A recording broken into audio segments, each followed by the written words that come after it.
Bapak, Ibu, Saudara, Saudari yang terkasih dalam Tuhan, jemaat Tuhan, kita bersyukur untuk saat ini kita memasuki minggu keempat di bulan April.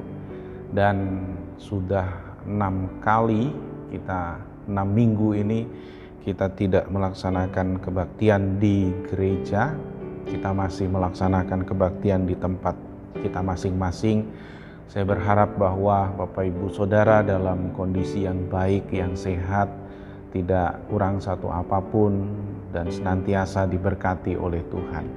Dan saat ini kita akan merenungkan firman Tuhan, kita akan belajar firman Tuhan supaya kita tetap dikuatkan oleh Tuhan, dan kita akan masuk dalam perenungan firman Tuhan. Dan sebelumnya kita berdoa. Mari kita berdoa. Bapa di sorga, kami bersyukur untuk saat ini. Terima kasih untuk kesempatan yang Tuhan berikan kepada kami. Kami akan kembali merenungkan firman Tuhan sebagai dasar di dalam kehidupan kami, dan supaya kami terus dikuatkan dalam kondisi yang seperti ini. Kami tahu bahwa Tuhan mengizinkan ini semua sehingga kami bisa belajar banyak dan semakin dekat dengan Tuhan. Kami percaya Tuhan memberkati kami ketika kami merenungkan firman Tuhan pada saat ini. Terima kasih Bapa, terpujilah namamu, dalam nama Yesus kami berdoa dan bersyukur. Amin. Bapak Ibu Saudara yang terkasih dalam Tuhan, hari ini kita akan merenungkan firman Tuhan dari kitab Mazmur. Mazmur pasal yang ke-27, ayat yang ke-13 dan ayat yang ke-14. Mazmur 27 ayat 13 dan ayat yang ke-14. Demikian firman Tuhan. Sesungguhnya aku percaya akan melihat kebaikan Tuhan di negeri orang-orang yang hidup. Nantikanlah Tuhan, kuatkanlah dan teguhkanlah hatimu. Ya, nantikanlah Tuhan. Bapak Ibu Saudara yang terkasih dalam Tuhan, kondisi kita yang sangat terbatas pada saat ini, kita tahu bahwa tidak mudah untuk melalui kondisi yang seperti ini, tetapi Tuhan mengizinkan hal ini terjadi atas kita.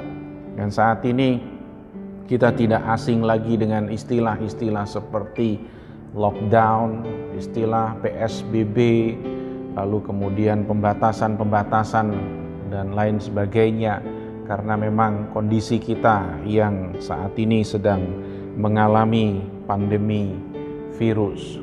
Nah, dari apa yang terjadi pada akhir-akhir ini, kita melihat perkembangan yang terjadi bahwa akan selalu ada ketakutan dan kekhawatiran di dalam kehidupan termasuk orang-orang percaya. Apa yang akan terjadi setelah ini? Apakah setelah virus ini selesai, lalu masalah apa lagi yang terjadi? Nah, Bapak Ibu Saudara yang terkasih dalam Tuhan, mengenai hal ini ada banyak ragam, ada banyak macam orang-orang mempunyai pemikiran tersendiri tentang apa yang terjadi pada saat ini.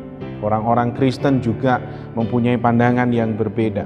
Ada yang takut dengan kondisi seperti ini karena pasti akan mengakibatkan banyak hal lain selain virus itu. Mungkin kita tidak takut dengan kematian karena kita tahu bahwa orang percaya kalau mati pasti juga masuk surga. Tapi mungkin ada hal-hal yang lain juga yang kita takutkan, kondisi ekonomi, kondisi keamanan, dan seterusnya. Di antara kita ada yang ketakutan, di antara kita ada yang khawatir bagaimana dengan masa depanku selanjutnya. Tapi ternyata juga ada orang-orang yang percaya diri seolah-olah menjadi orang Kristen nanti pada akhirnya pun akan kebal. Jadi tidak mendapatkan atau tidak bisa terinfeksi dengan virus ini. Nah, dari hal-hal yang seperti ini, Bapak Ibu Saudara yang terkasih dalam Tuhan, apa yang bisa kita lihat dalam kondisi seperti ini? Apa yang bisa kita pelajari dari hal-hal ini? Ada beberapa hal yang perlu kita pelajari. Contohnya dari kondisi kita pada saat ini, pandemi COVID-19 ini, kita diingatkan bahwa kita ini adalah manusia yang terbatas. Jadi kita bukan manusia yang sempurna. Ternyata kita tidak mempunyai kekuatan. Walaupun mungkin kita kaya, kita kuat, kita sehat. Tapi dengan kondisi seperti ini, kita dikhawatirkan dan ditakuti oleh satu makhluk yang sangat kecil yang tidak kelihatan, tetapi efeknya sangat besar. Nah, ini memperlihatkan bahwa kita manusia punya keterbatasan. Jadi kita harus mengingat bahwa kita mempunyai keterbatasan. Nah, kalau kita mempunyai keterbatasan, apa yang bisa kita lakukan? Kita tahu bahwa negara-negara maju, mereka mempunyai solusi-solusi, mereka sedang mencari cara yang terbaik untuk menanggulangi semuanya ini. Tetapi toh sampai sekarang kita tidak mendapatkan sesuatu yang efektif. Dan intinya bahwa kita tidak bisa melakukan apa-apa kalau Tuhan itu sudah melakukan sesuatu. Manusia tidak bisa mengalahkan Tuhan. Manusia tidak bisa lebih tinggi daripada Tuhan. Manusia adalah ciptaan dan dia adalah makhluk yang terbatas. Nah, Tuhan tidak terbatas. Kalau kita lihat bagaimana Tuhan menciptakan langit dan bumi dan segala isinya, dijelaskan juga di dalam Mazmur 8 ayat 4 sampai ayat yang kelima, bagaimana Tuhan menciptakan langit, Tuhan menciptakan bintang-bintang dari hal-hal yang besar sampai hal-hal yang kecil. Nah, kita lihat di sini bahwa Tuhan itu terlalu besar. Tuhan itu terlalu kuat dan Tuhan itu maha kuasa dibandingkan kita. Jadi manusia tidak bisa melawan Tuhan. Nah, ini menyadarkan kepada kita bahwa kita ini adalah makhluk yang fana, makhluk yang bisa menderita dan makhluk yang bisa mati di saat Tuhan memang menginginkan akan hal itu. Nah, disinilah kita harus mengingat bahwa kita ini adalah manusia yang terbatas, makhluk yang terbatas, yang tidak bisa melakukan apa-apa kalau Tuhan tidak menghendaki. Artinya kita tidak bisa menyombongkan hidup kita, atau menyombongkan diri kita, atau menyombongkan kekayaan kita, atau menyombongkan kegantengan atau kecantikan kita. Nah, yang kedua, kita melihat bahwa wabah ini, ada banyak orang mungkin berkata, wah, ini tanda-tanda akhir zaman. Bapak Ibu Saudara yang terkasih di dalam Tuhan, sebenarnya memang saat-saat ini adalah zaman-zaman akhir. Tidak bisa dipungkiri akan hal itu. Apalagi ketika Yesus diperkenalkan oleh Yohanes Pembaptis. Lalu Yohanes Pembaptis mengatakan ini adalah anak domba Allah yang menyelamatkan. Dan setelah itu Yohanes maupun Yesus mengkhotbahkan hal yang sama. Khotbahnya adalah bertobatlah sebab kerajaan Allah sudah dekat. Nah, artinya memang pada saat Yesus datang, itulah sudah menjadi poin di mana akhir zaman itu sudah masuk. Lalu bagaimana dengan sekarang? Apakah makin dekat? Pastinya makin dekat. Walaupun kita tidak tahu, di dalam Matius 24 ayat 36 dikatakan, hari dan saat itu tidak seorang pun tahu. Malaikat di sorga juga tidak, anak pun juga tidak. Hanya Bapa sendiri yang mengetahuinya. Nah, tapi faktanya bahwa wabah ini tidak hanya terjadi pada saat ini. Sebelum-sebelumnya ada juga peristiwa-peristiwa yang mengerikan juga. Seperti Perang Dunia, kita pernah membaca akan sejarah itu. Lalu kemudian juga ada di tahun 1346 sampai 1353 itu ada yang namanya Black Death.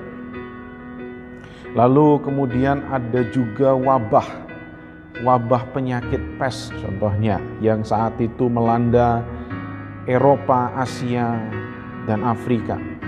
Bahkan yang meninggal itu diperkirakan sampai puluhan dan ratusan juta orang meninggal. Jadi peristiwa-peristiwa ini pernah terjadi sebelumnya. Mungkin malah lebih parah daripada sekarang. Karena sekarang kondisi kemajuan zaman, teknologi informasi yang begitu cepat, sehingga membuat segala sesuatunya itu bisa dilakukan dengan lebih cepat. Artinya tanda-tanda itu memang ada. Dan apakah ini tanda akhir zaman? Saya bisa berkata, ya ini salah satunya. Atau mungkin nanti ada sesuatu yang lebih besar lagi, juga bisa jadi. Tetapi bagi kita, orang yang percaya kepada Tuhan, tidak perlu takut apakah ini akhir zaman atau tidak. Karena kita sudah mempunyai jaminan akan keselamatan itu. Nah, Bapak Ibu Saudara yang terkasih di dalam Tuhan, belum lagi kita sekarang ditambah dengan berbagai macam hal yang mengarah kepada kesatuan. Entah itu kesatuan politik, entah itu kesatuan agama, entah itu kesatuan ekonomi. Nah, ini memperlihatkan memang dunia semakin hari semakin menuju kepada kesudahannya. Lalu apa yang harus kita lakukan? Persiapkan diri. Mazmur berkata, kuatkanlah dan teguhkanlah hatimu. Itu yang paling penting.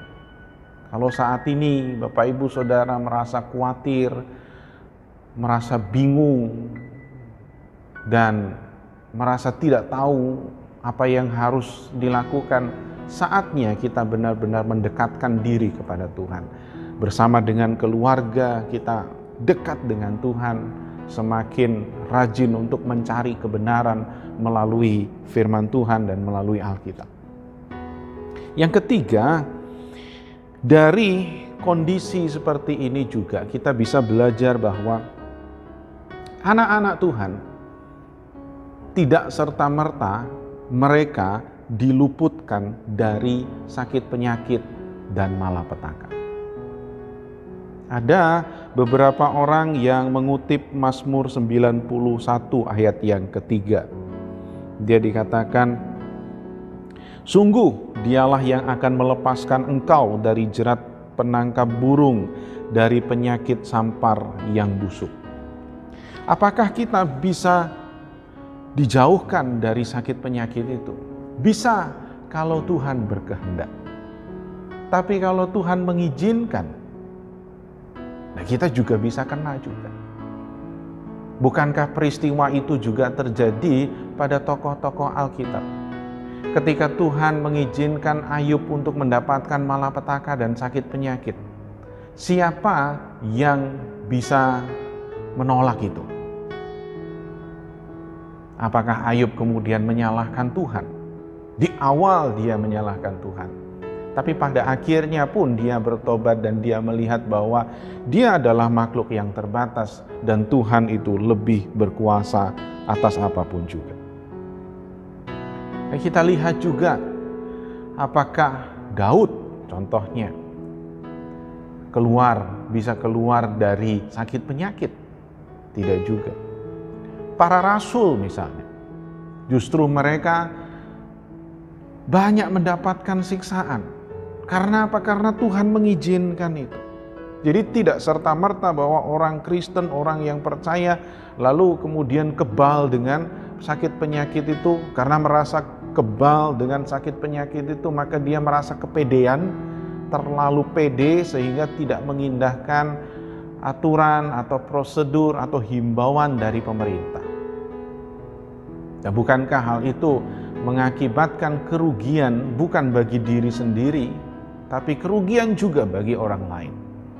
Nah, karena itulah di sini kita perlu untuk bijaksana. Kita harus tahu bahwa orang Kristen, orang percaya, anak-anak Tuhan juga tidak luput dari sakit penyakit dan tidak luput dari malapetaka. Yang terpenting bukan itu. Yang terpenting adalah bagaimana ketika kita menghadapi hal itu, kita tetap kuat di dalam Tuhan. Ketika kita mengalami kondisi sakit penyakit, ketika kita mengalami malapetaka, kita tetap kuat di dalam Tuhan. Kita tetap teguh, tetap yakin di dalam Tuhan. Itulah yang paling utama. Bukan masalah kita kalau seandainya Tuhan tidak mengizinkan sakit penyakit itu ada pada kita, bersyukurlah. Bukan sombong, tapi bersyukurlah. Tetapi seandainya Tuhan mengizinkan itu terjadi, apa yang harus kita lakukan? Tetap bersyukur. Tidak bisa tidak. Nah, itulah yang harus kita lakukan. Yang keempat yang bisa kita pelajari dari kondisi seperti ini, bahwa Tuhan tetap bekerja di masa-masa tergelap sekalipun.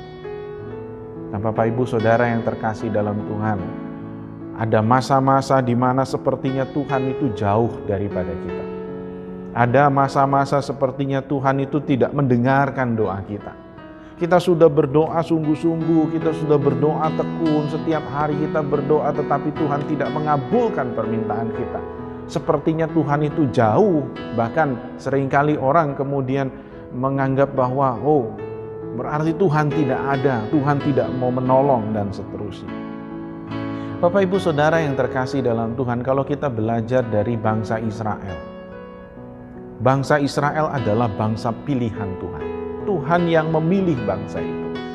Tetapi bangsa Israel diizinkan juga untuk mengalami masa-masa kegelapan, masa-masa di mana mereka mengalami penderitaan. Masa-masa mereka diperbudak di Mesir. Masa-masa mereka ada di dalam pembuangan di Babel. Masa-masa mereka tidak bisa menempati tanah yang dijanjikan oleh Tuhan. Itu juga adalah masa-masa kegelapan. Tapi kenapa hal itu dilakukan oleh Tuhan untuk bangsa yang Dia pilih? Karena bangsa yang Dia pilih, bangsa itu keras hati dan tegar tengkuk.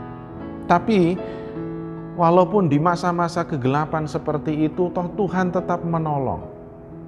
Mungkin terkesan membiarkan di tahun-tahun tertentu. Tetapi akhirnya Tuhan pun memberikan kelepasan kepada mereka. Jadi Tuhan tetap bekerja di masa-masa yang seperti ini. Percayalah bahwa Tuhan tetap bekerja. Nah, mungkin saat ini kita kebingungan, bagaimana dengan pekerjaan saya? Nah, semua orang khawatir dengan hal itu.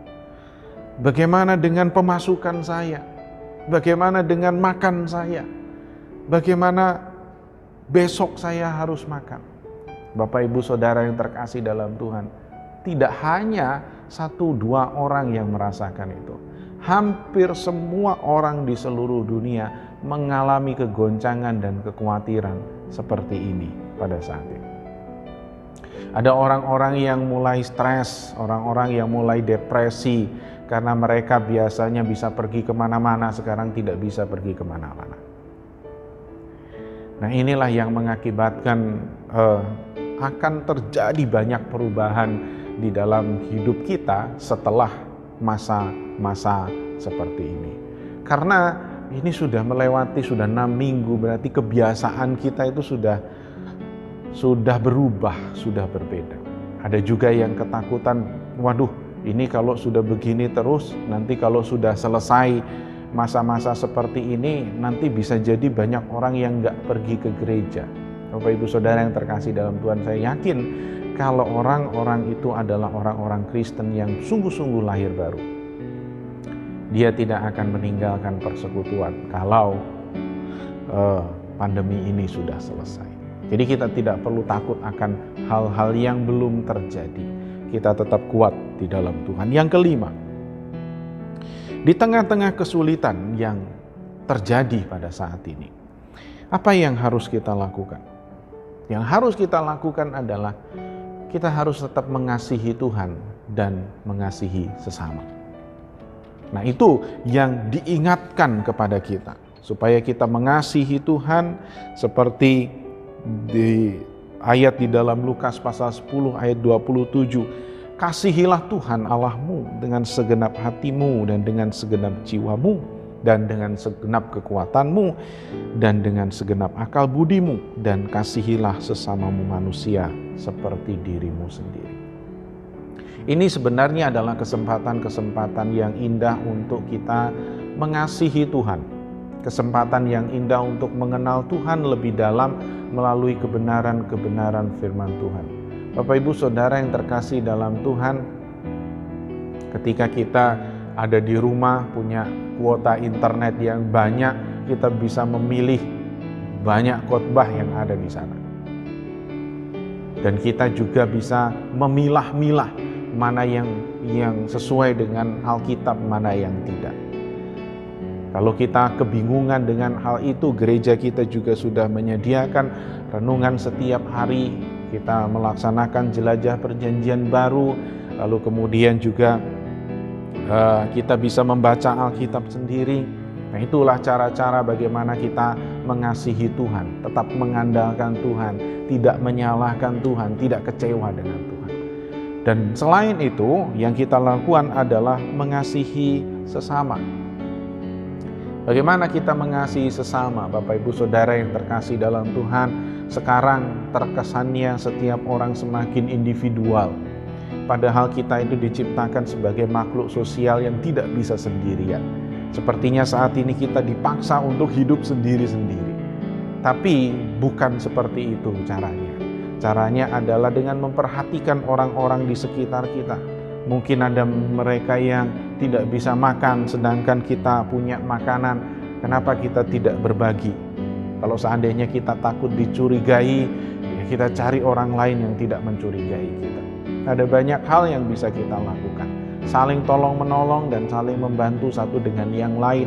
Dengan tetangga kita, dengan orang yang terdekat dengan kita. Walaupun kita tidak bisa menyapa mereka secara langsung, tetapi itu bisa kita lakukan. Ada banyak hal yang bisa kita berikan kepada orang-orang. Kita belajar berbagi di tengah-tengah kesulitan. Kita belajar berbagi di tengah-tengah kekurangan. Nah, itu membuat kita tidak menjadi individual, tidak menjadi egois. Nah, Bapak Ibu Saudara yang terkasih di dalam Tuhan, dari kelima hal ini, kita bisa menyimpulkan bahwa ada banyak hal yang masih bisa kita lakukan di tengah-tengah kondisi yang seperti ini. Orang-orang dituntut untuk semakin kreatif, orang-orang dituntut untuk semakin bisa cari sesuatu yang bisa dilakukan dengan keterbatasan-keterbatasan yang ada pada kita. Tapi firman Tuhan hari ini menolong kita supaya kita ingat, supaya di dalam Mazmur 27 ayat yang ke-14, nantikanlah Tuhan. Nantikanlah Dia dan kuatkan dan teguhkanlah hatimu. Nah, saya berharap kita tetap kuat, kita tetap sehat, kita tetap di dalam Tuhan, kita tidak khawatir yang berlebihan, kita tidak takut yang berlebihan, tetapi kita memang benar-benar hidup fokus kepada Tuhan dan kita berdoa supaya pandemi ini cepat berlalu. Tuhan Yesus memberkati. Mari kita berdoa. Bapa di surga, kami hanya bisa berserah kepadamu di tengah kondisi yang seperti ini. Kami hanya mau percayakan semuanya ini dalam tangan kuasa-Mu. Kami percaya Tuhan menolong kami. Kami percaya Tuhan beserta dengan kami. Supaya di kondisi yang seperti ini kami tetap dikuatkan dan diteguhkan. Kami semakin hari semakin mengenal Kristus. Terima kasih Bapak. Kami mau berdoa untuk jemaat GKM Ision dalam kondisi mereka masing-masing. Tuhan yang akan menolong, Tuhan yang akan memberikan kecukupan supaya anak-anak-Mu tetap bisa makan, tetap bisa minum, tetap bisa bekerja mungkin dari rumah, dan juga Tuhan menolong supaya tidak ada yang sakit, semuanya dalam kondisi yang sehat, dan jika ada yang sakit, Tuhan yang memberikan kesembuhan kepada anak-anak-Mu. Terima kasih Bapa, terpujilah nama-Mu. Dalam nama Yesus kami berdoa, berserah, dan bersyukur. Amin. Tetap semangat, Tuhan Yesus memberkati.